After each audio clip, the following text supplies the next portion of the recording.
আমরা আজকে আল্লাহ সুবহানাহু ওয়া তাআলা এই যে নেক সন্তান, সদকায়ে জারিয়া, এর বিপরীত দিকটা আল্লাহ তাআলা কি বলে আমরা একটু শুনব। তার আগে আলোচনার বিষয়টা হলো হেদায়েতের জন্য আল্লাহ তাআলা যত উপকরণ দিয়েছেন, বলেন তো কি বলেছি? সকলে এভাবে বলেন, আমার হেদায়েতের জন্য আল্লাহ তাআলা যত উপকরণ দিয়েছেন।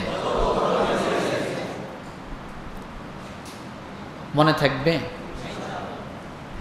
আল্লাহ পাক রব্বুল আলামিন সূরাতুল মুনাফিকুন, কোন সূরা?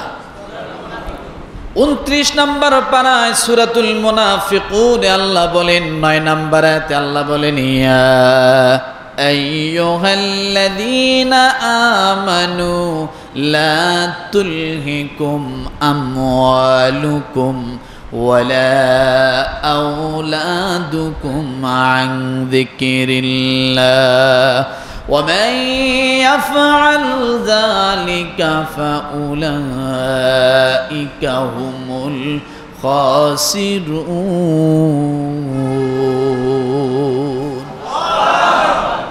একসঙ্গে বলবেন, কারণ গরু খাওয়া শক্তি, খাসি খাওয়া শক্তি যদি আলু ভর্তার শক্তির মতো হয় তাহলে তো হলো না। কম বেশি গরু গোস্ত তো খাইছেন, তো শক্তিটা তো ওই রকম হওয়ার দরকার নাকি? কোন সূরা? কত নম্বর আয়াত? 9। কত নম্বর? 9 নম্বর আয়াত। দেখেন আল্লাহ তাআলা এই আয়াতটাতে কি বলে, পর্যায়ক্রমে আমি সামনে আগাবো। আল্লাহ পাক রব্বুল আলামিন বলেন, ইয়া আইয়ুহাল্লাযীনা আমানু, হে ঈমানদারগণ। কাদেরকে বলছে? ইয়া আইয়ুহান নাস, এ কথা বলছে। ইয়া আইয়ুহান নাস যদি বলতো তাহলে ইসরায়েলের জন্য আজকে এর খবরটা ছিল, আমেরিকার জন্যও ছিল। বলে আল্লাহ তাআলা সমগ্র দুনিয়ার 800 কোটি মানুষের মধ্যে 250 কোটি মানুষকে আল্লাহ আলাদা করে একটা আদরের ডাক দিয়েছেন, ইয়া আইয়ুহাল্লাযীনা আমানু। 800 কোটি মানুষের জন্য এই আয়াতটা না। কত কোটি? 250 কোটি মানুষের জন্য। কারণ আল্লাহ ইয়া আইয়ুহাল্লাযীনা আমানু ব্যবহার করছেন। তাহলে সারা পৃথিবীতে ইমানদার সংখ্যা কত আছে? প্রায় 250 কোটি। আল্লাহ পাক রব্বুল আলামিন বলেন, ইয়া আইয়ুহাল্লাযীনা আমানু, হে মুমিনগণ, লা তুলহিকুম, তোমাদের অর্থ সম্পদ, কি বলেন? লা তুলহিকুম আমওয়ালুকুম,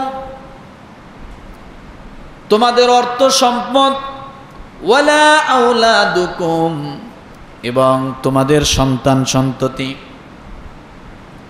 যেন তোমাদেরকে আন যিকরিল্লাহ, আল্লাহ সম্পর্কে গাফেল না করে। কি না করে? তোমাদের অর্থ সম্পদ এক, তোমাদের সন্তান সন্ততি, এই দুইটা জিনিসের মোহে পড়ে তোমরা যেন আল্লাহর জিকির থেকে দূরে না সরে যাও। আল্লাহর স্মরণ থেকে তোমাদেরকে যেন তারা দূরে না সরায়। কারণ যারা এরকম করবে, আল্লাহর জিকির, আল্লাহর স্মরণ থেকে যারা দূরে সরে যাবে, আল্লাহ বলেন তারা অবশ্যই ব্যবসায় ক্ষতিগ্রস্ত হয়ে যাবে। কি গ্রস্ত হবে? সকলে বলেন, মাথাটা আমার দিকে, চোখটা আমার দিকে দেন। তাহলে শুরু করলো আল্লাহ ইমানদার দিয়া।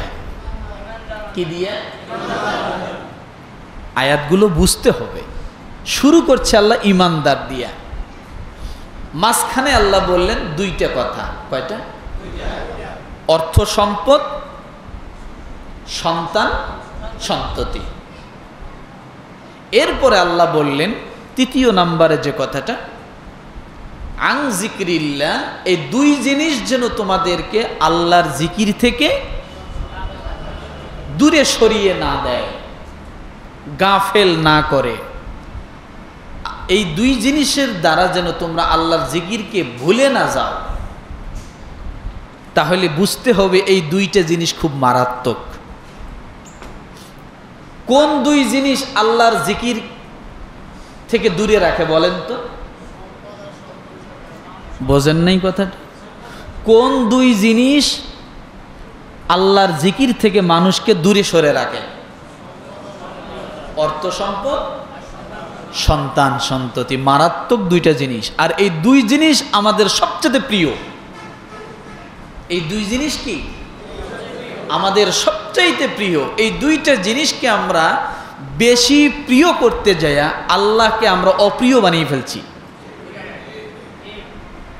মানুষের জীবনের সবচেয়ে প্রিয় জিনিস কি? অর্থ সম্পদ, সন্তান সন্ততি। আর এই দুই জিনিস আল্লাহর জিকির থেকে মানুষকে কি করে? দূরে সরিয়ে দেয়। আল্লাহর অপ্রিয় আমরা হয়ে যাই। মনে রাখেন, এখন আপনি যদি এই দুই জিনিসের মোহে পড়ে আল্লাহর জিকির থেকে গাফেল হয়ে যান, আল্লাহর স্মরণ থেকে দূরে সরে যান, তাহলে কি হবে বলেন? তাহলে কি হবে? ব্যবসায় ক্ষতিগ্রস্ত হবে। এখানে আল্লাহ ব্যবসার কথা কেন বললেন বুঝতে হবে। কিসে ক্ষতিগ্রস্ত? ব্যবসায় ক্ষতিগ্রস্ত। তাহলে ব্যবসাটা কি? এটা কোন ব্যবসা? আলু পেঁয়াজ, হ্যাঁ, আলু পটলের ব্যবসা, রসুন পেঁয়াজের ব্যবসা? কোন ব্যবসায় ক্ষতিগ্রস্ত হবে? আল্লাহ কেনই কথা বললেন? ও মুসলমান, ভালো করে শুনে রাখেন, এখানে ওই ব্যবসার কথা বলা হয়েছে। ইন্নাল্লাহা আশতারা মিনাল মুমিনিনা আনফুসাহুম ওয়া আমওয়ালাহুম বিআন্না লাহুমুল জান্নাহ। আল্লাহ বলেন, আমি দুই জিনিসের মাধ্যমে বান্দার কাছে জান্নাতকে বিক্রি করেছি। কয় জিনিস?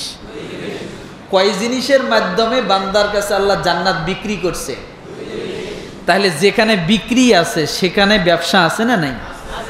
তাহলে আমরা কিনেছি, আমরা বিক্রি করছে কে? কাস্টমার আমরা, তাই না? বিক্রি করছে কে? এখন করলোটা কি? কি বিক্রি করলো আমাদের কাছে? জান্নাত। সূরা তাওবা সম্ভবত 118 অথবা 111, দুইটার ভিতরেই হবে। আয়াতটা পড়ে দেখবেন।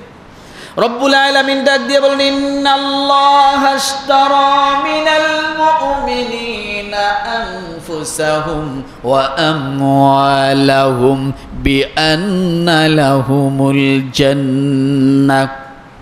আল্লাহ বলেন, দুইটা জিনিসের মাধ্যমে আমি তোমাদের কাছে আমার জান্নাতকে বিক্রি করেছি। সে দুইটা জিনিসের মধ্যে এক নাম্বার জিনিস হলো জান। কিসের? জান। আর দ্বিতীয় নাম্বার হলো সম্পদ। অর্থাৎ জান দিয়ে আপনি আল্লাহকে ভালোবাসবেন, এই জীবন দিয়ে আপনি আল্লাহর জিকির করবেন, এই জীবন দিয়ে আপনি আল্লাহকে স্মরণ করবেন, এই জীবন দিয়ে আপনি আল্লাহর আইনকে প্রতিষ্ঠিত করবেন, এই জীবন আল্লাহর দ্বীনের জন্য আপনি শহীদ করে দিবেন, এই জীবন দিয়ে আপনি আল্লাহর দ্বীনকে আপনি ঝান্ডা উঁচু করে রাখবেন। কথা ঠিক কিনা? মালের কথা আল্লাহ বললেন, ওয়া আমওয়ালাহুম বিআন্না লাহুমুল জান্নাহ। রব্বুল আলামিন ডাক দিয়ে বলেন, আর সম্পদের দ্বারা আমি জান্নাত বিক্রি করেছি। ও বান্দা, তুমি যদি একজন গরিবের মুখে তুমি যদি এক মুঠো খাবার উঠাইয়া দাও, ওই যে তুমি খাবারটা দান করলা, আমার রিজিক তুমি দান করলা, আমি আল্লাহ তাআলা সঙ্গে সঙ্গে তামাম জিন্দেগির গুনাহ আমি তোমার মাফ করে দেব। আর তুমি যদি অপরকে দান না করো, দানের জায়গাগুলোতে যদি দান না করো, আল্লাহ বলেন মানুষ জাহান্নামে যাওয়ার যতগুলো কারণ আছে তার মধ্যে সবচাইতে বড় একটা কারণ সমস্ত কারণের ভিতরে সবচাইতে বড় একটা কারণ হলো ইতিম মিসকিনকে খাবার না দেওয়া। কি না করা? ইতিম মিসকিনকে না দেওয়া। জাহান্নামে যাওয়ার যতগুলো বড় বড় কারণ আছে তার মধ্যে এটা একটা। কি বলেন তো? ইতিম মিসকিনকে খাবার না দেওয়া। আরাআইতাল্লাযী ইউকাযযিবু বিদ্দীন ফাযালিকাল্লাযী ইয়াদউল ইয়াতীম ওয়ালা ইয়াহুদ্দু আলা তুআমিল মিসকিন। আছে না নাই? এ সূরাটা চেনেন না? পড়ে দেখেন, এ সূরাটা পড়ে দেখেন। জাহান্নামে যাওয়ার যতগুলো কারণ, ফাযালিকাল্লাযী ইয়াদউল ইয়াতীম, যারা ইতিমের গলা ধরে ধাক্কা দেয়। এটার অর্থ কি জানেন? অনেকগুলো অর্থ। ইতিমের ঘাড় ধরে ধাক্কা দেয়, এটার অর্থ কি? ইতিমকে দেখতে না পারা, ইতিমকে খাবার না দেওয়া, ইতিমকে অসহযোগিতা করা, ইতিমকে সহযোগিতা না করা, ইতিমের সম্পদকে মানে হরণ করা, ইতিমকে ভালো না বাসা, এগুলো সব ফাযালিকাল্লাযী ইয়াদউল ইয়াতীম, ঘাট ধরে ধাক্কা দেওয়ার শামিল। ওয়ালা ইয়াহুদ্দু আলা তুআমিল মিসকিন, এবং তারা খাইতে দেয় না মিসকিনদেরকে। কারা? আরাআইতাল্লাযী ইউকাযযিবু বিদ্দীন, যারা আখিরাতকে অস্বীকার করে। তাহলে আখিরাতকে অস্বীকারীর নমুনা কি বলেন তো? কথা বোঝেন নাই? আখিরাতকে অস্বীকারীদের নমুনা কি? ইতিম মিসকিনকে খাইতে দিবে না, সহযোগিতা করবে না, দেখতে পাবে না, সম্পদ হরণ করবে। এগুলো যারা করবে তারা আখিরাতকে কখনোই কি করে না? বিশ্বাস করে না। কোন সূরায় আছে? সূরা মাউনের মধ্যে আছে। আমার ভাইয়েরা, দ্বিতীয় নাম্বার কারণ হলো জাহান্নামে যাওয়ার যতগুলো বড় বড় কারণ আছে তার মধ্যে এটাও একটা কারণ, ফাওয়াইলুল লিল মুসাল্লিন, নামাজ। দ্বিতীয় নাম্বারে যে কারণ, নামাজ যারা প্রতিষ্ঠিত করে না, নামাজ পড়ে না পড়ার মতো। আছে না নাই? মন চাইলে পড়ে, মন না চাইলে পড়ে না, ভালো লাগলে পড়ে, ভালো না লাগলে পড়ে না, বিপদে পড়লে পড়ে, বিপদে না পড়লে নামাজ পড়ে না। এমন আছে না নাই? কোন সূরা থেকে দলিল দিতেছি আমি? সূরা মাউন। এটা তো আপনাদের সবারই জানার কথা। ফাওয়াইলুল লিল মুসাল্লিন, লোক দেখানো নামাজ, মানুষ দেখানো নামাজ, বিপদের সময়ে শুধু নামাজ, বিপদ শেষ নামাজ শেষ। আছে না নাই? এরপরে নামাজে তো দাঁড়াইছে, নামাজে মন নাই, মনোযোগ নাই, বিভিন্ন হিসাব নিকাশ শুরু হয়ে গেল, করতেছে তো করতেছে। এখন বলবেন হুজুর এটা তো সবাইরই আসে। আশাটা দোষ নয়, ওটার মধ্যে মগ্ন হওয়াটা দোষ। নামাজে দাঁড়াইছেন, আল্লাহু আকবার, দেখবেন যে কথা কোনোদিন মনে পড়ে নাই সেটাও মনে পড়ে গেছে। হয় না? না হয়? কথা বোঝেন নাই মনে হয়। হয়তো আপনাদের হয় না, আমার মাঝে মাঝে হয়। সাহাবায়ে কেরাম আবার বললেন, হুজুর তাহলে আপনি আবার ইমামতি করেন কেমনে? সাহাবায়ে কেরাম রসুলকে যা বলতেন, ইয়া রাসূলুল্লাহ, নামাজে দাঁড়াইলে বিভিন্ন কথা মনে পড়ে, এটা কি করব? রসুল বলে, ওটা আমারও মনে পড়ে।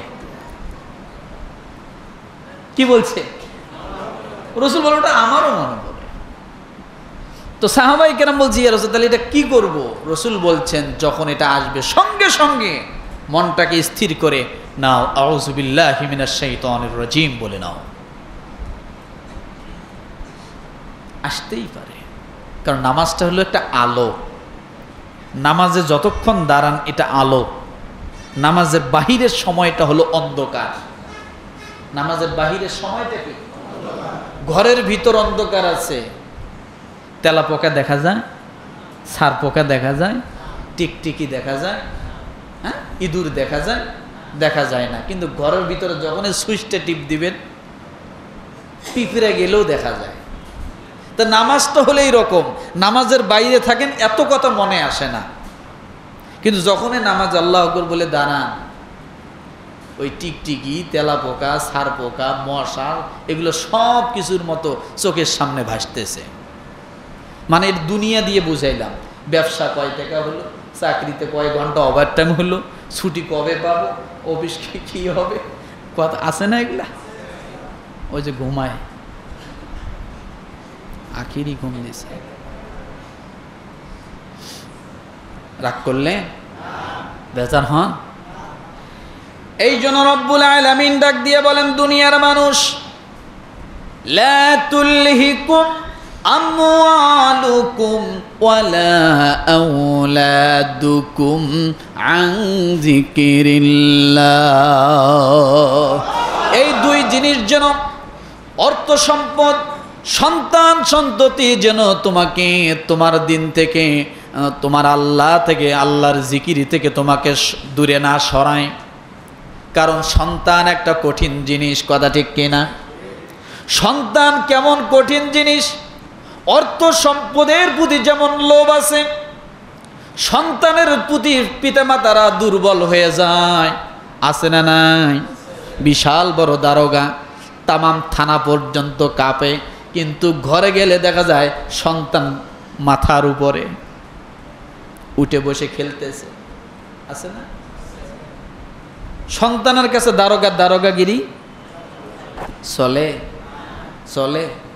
কত ঝামেলা করতেছে সন্তান, সব সহ্য করে নিচ্ছে দারোগা সাহেব, ওসি সাহেব, আছে না?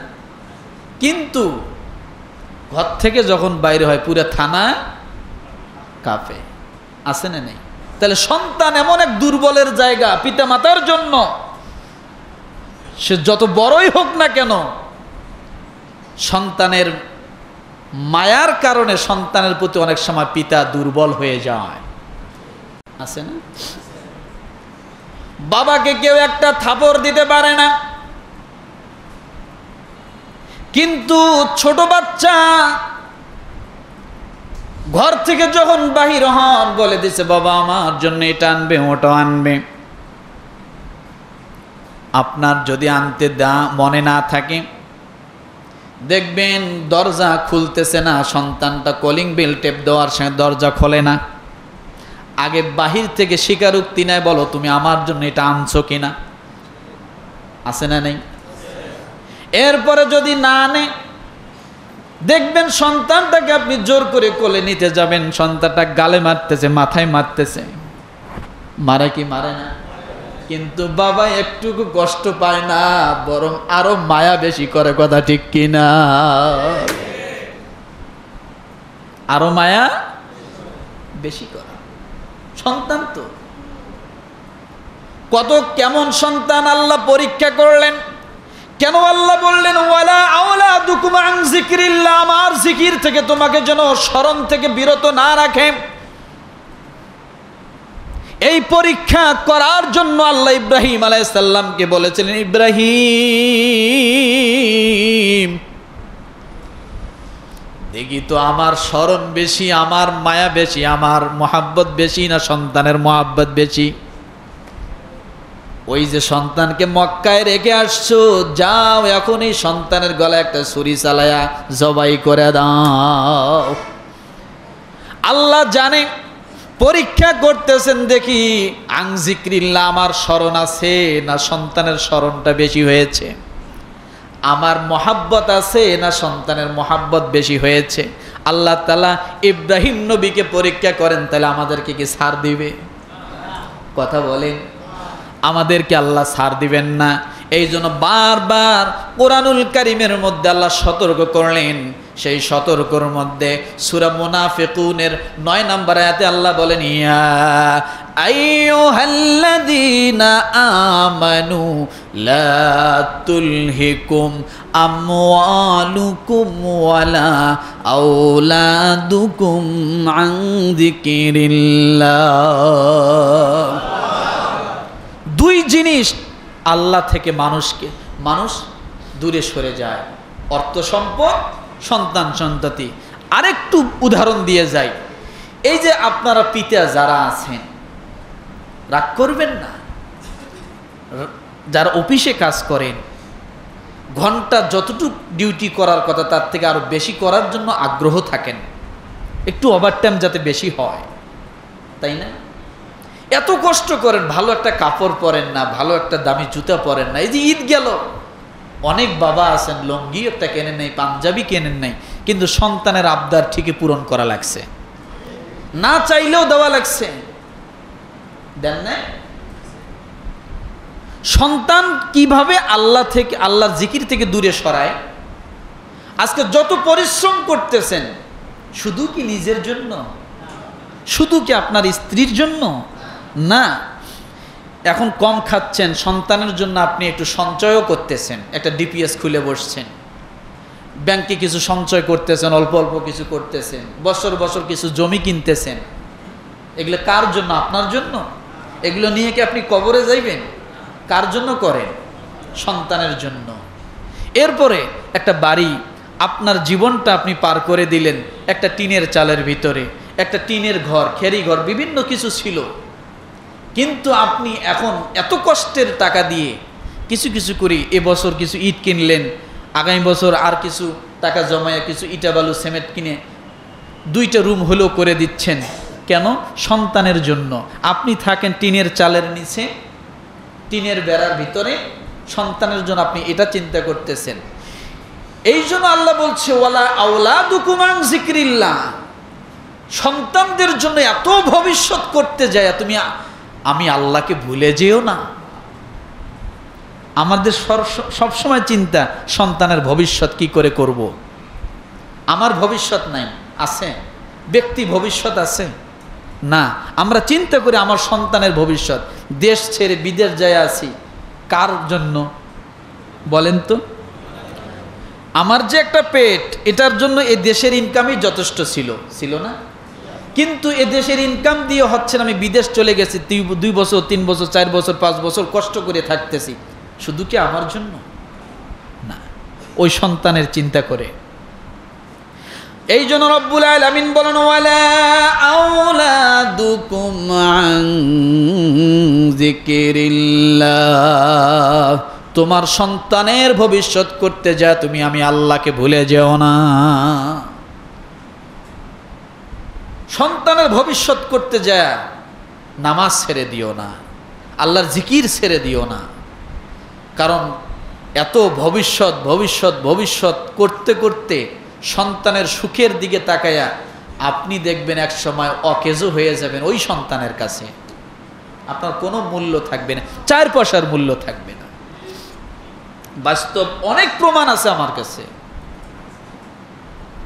এই 1 সপ্তাহের ভিতরে 2 জন আমার কাছে এসে কাঁদছে, তার জীবনের কিছুই নাই, সব সঞ্চয় সব কিছু সন্তানের জন্য করে আজকে সন্তানের কাছে সে স্থান পাচ্ছে না। বাস্তব। কয়েকদিন আগে আমার কাছে টেলিফোন করে, সম্পূর্ণত চট্টগ্রাম থেকে আমাকে ফোন করে এক বাবা সেই কান্না কাঁদতেছে, হুজুর আমি কি করব, সন্তানের জন্য জীবনটা শেষ করে দিলাম, এখন এই সন্তান এত বেপরোয়া হয়ে গেছে যে আমি আর সন্তানের পরিচয় দিতে পারতেছি না, আমি কি সন্তানকে ত্যায্য করে দিব? আমি কি দিতে পারবো? আমার কাছে এই মাসলা জিজ্ঞাসা করতেছে বাবা,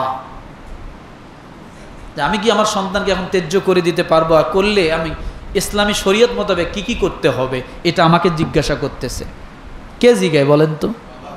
বাবা জিজ্ঞাসা করতেছে সন্তানকে ত্যায্য করে দেওয়ার জন্য, মাসলা জিজ্ঞায় আমার কাছে। তাহলে লিমিট থাকতে হবে, সব কিছু কন্ট্রোলের ভিতর রাখতে হবে।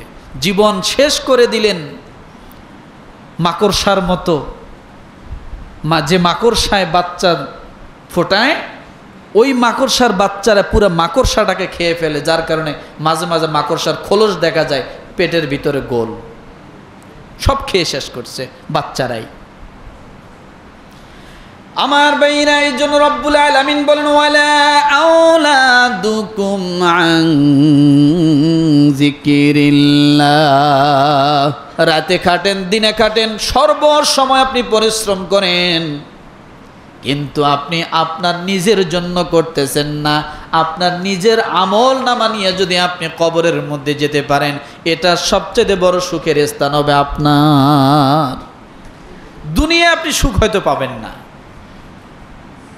এই জন্য রব্বুল আলামিন বলেন, ওয়ামান ইয়াফআল যালিকা ফাউলাইকা হুমুল খাসিরুন। এত আস্তে বেজার হইছেন আমার কথা? হন বেজার হইলে আমার কোনো আফসোস নাই, কারণ এই বেজার আমাকে লাগবে না। তো আমি কোরআন থেকে বলছি, একটা কথাও কোরআনের বাইরে বলছি? আয়াতটা শেষেও করতে পারি নাই, আধা ঘন্টা চলে গেছে উপরে। আল্লাহ বলেন, যারা আমার জিকির থেকে দূরে সরে যাবে তারাই ব্যবসায় ক্ষতিগ্রস্ত হবে। কিসে ক্ষতিগ্রস্ত? অর্থাৎ তারা জান্নাতে যাওয়ার জন্য ক্ষতিগ্রস্ত হয়ে যাবে, তারা জান্নাতের অধিকারী হতে পারবে না। কারণ আল্লাহ জান্নাত দিয়েই তো ব্যবসা করছেন আমাদের সাথে। বিনিময়ে আমরা দুইটা জিনিস দিছি, জান এবং মাল। আমার ভাইয়েরা, এবার রব্বুল আলামিন সূরা মুনাফিকুনের 10 নম্বর আয়াতে কি বলে দেখেন, ওয়ানফিকু মিম্মা রাযাকনাকুম মিন ক্বাবলি আন ইয়াতিয়া আহাদাকুমুল মাউতু ফায়াকুলা রাব্বি লাউলা আখখারতানি ইলা আজালিন করিব ফাআসাদ্দাকা ওয়া আকুম মিনাস সালিহিন। একসঙ্গে ঘুমায় আবার। এখন আপনি যদি আল্লাহকে প্রশ্ন করেন, আল্লাহ আমার সন্তানও আছে, আমার সম্পদও আছে, আমি তোমার জিকিরও করতে চাই, আমি ব্যবসায় ক্ষতিগ্রস্ত হতে চাই না, তাই না? রব্বুল আলামিন সঙ্গে সঙ্গে প্রেসক্রিপশন করে দিলেন। সুবহানাল্লাহ বলেন। কি করে দিলেন? ব্যবসায় যদি ক্ষতিগ্রস্ত হতে না চাও, এই প্রেসক্রিপশন নাও।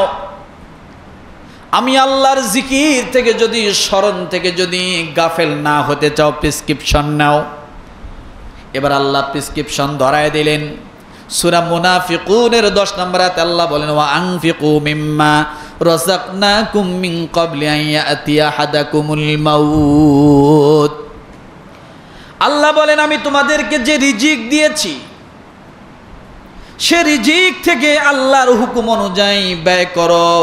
1 নাম্বার প্রেসক্রিপশনের ওষুধ কি? ওষুধটা কি? আমি যে রিজিক তোমাদেরকে দিয়েছি আল্লাহর হুকুমের ক্ষেত্রে তোমরা সেটা দান করো, প্রথম ওষুধ। দ্বিতীয় নাম্বারে বলেন, যখন তোমাদের মৃত্যু আসবে, মৃত্যু আসার আগে তোমরা দান করো। কারণ সারা জীবন তুমি দান করলে না, মরার সময় ছেলেকে বলে গেলে, বাবা ওই জমিটা আমি মসজিদে দিয়ে গেলাম, মাদ্রাসায় দিয়ে গেলাম, কিন্তু ছেলেরা দিতে চাবে না, ভাগ বাটোয়ারা করবে, এক ভাই দিবে আর এক ভাই দিবে না।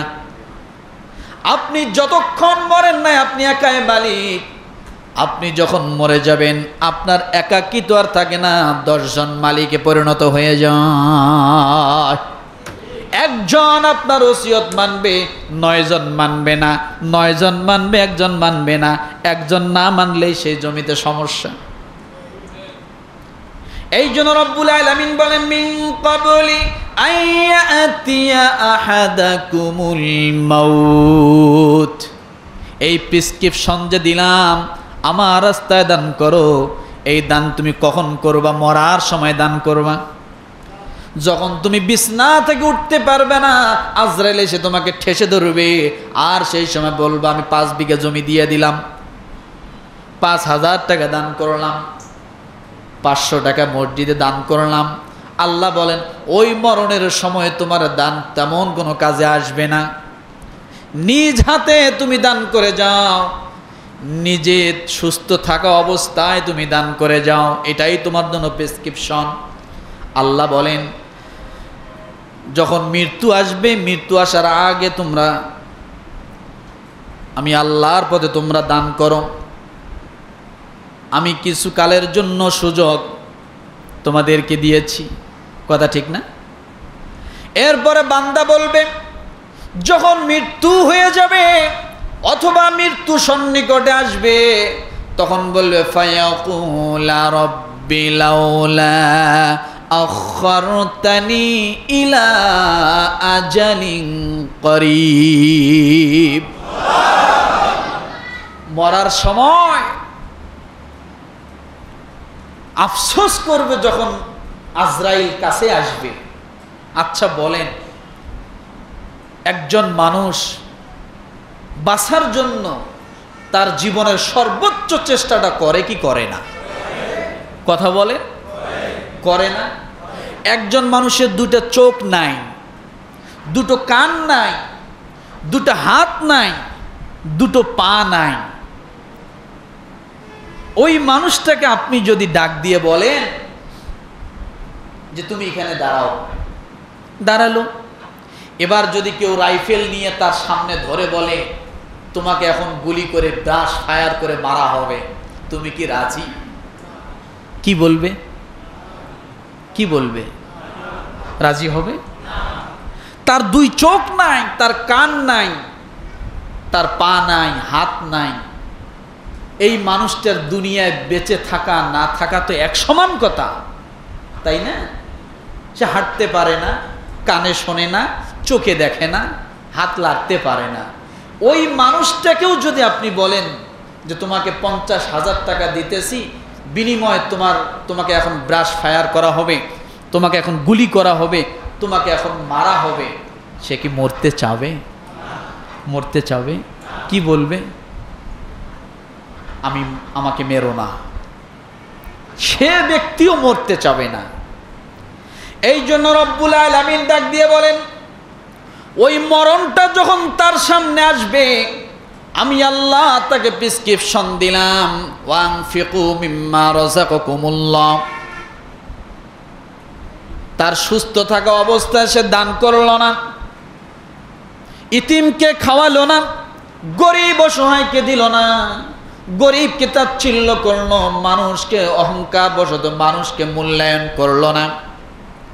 কিন্তু মানুষটার যখন মৃত্যুর শয্যায় চলে যায় আর আজরাইল যখন তার কাছে আসবে ভাব, এমন সময় বলে ফায়াকুলা রব্বি লাউলা আখারতানি ইলা আজালিন করিব ফাআসাদ্দাক ওয়া আকুম মিনাস সালিহিন।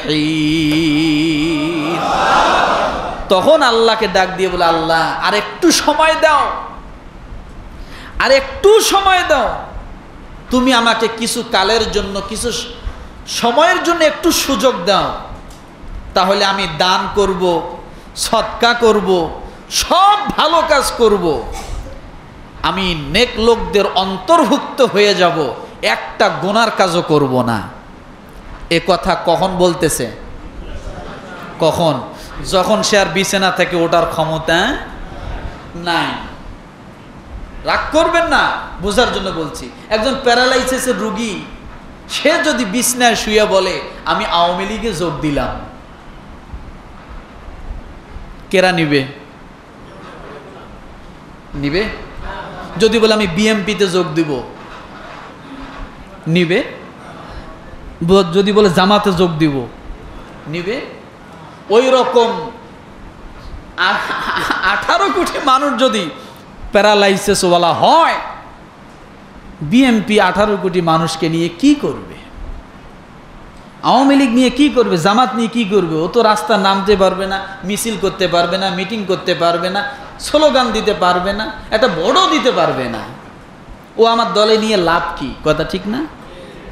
ঠিক এই মানুষটা সারা জীবন আল্লাহ দ্রোহী, আল্লাহর বিরুদ্ধাচারণ করলো, নামাজ পড়লো না, রোজা করলো না, হক পথে চললো না, মিথ্যার সাথে জড়িত, সমস্ত খারাপ কাজ যা আছে সব কিছুতে আঙ্গুলের ছাপ দিলে যেমন ভোটার আইডি কার্ড কম্পিউটারে ভেসে আসে, তার এইরকম একটা আঙ্গুলের ছাপ দিলে তার জীবনের বায়ুটাটা সব চলে আসবে, সে বুঝহত থেকে নিয়ে পর্যন্ত কি কি করেছে।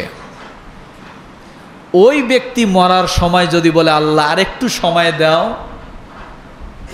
আমি এখন মসজিদ ঘরে যা ঢুকবো আর বাইর হব না, দিবে? দিবে?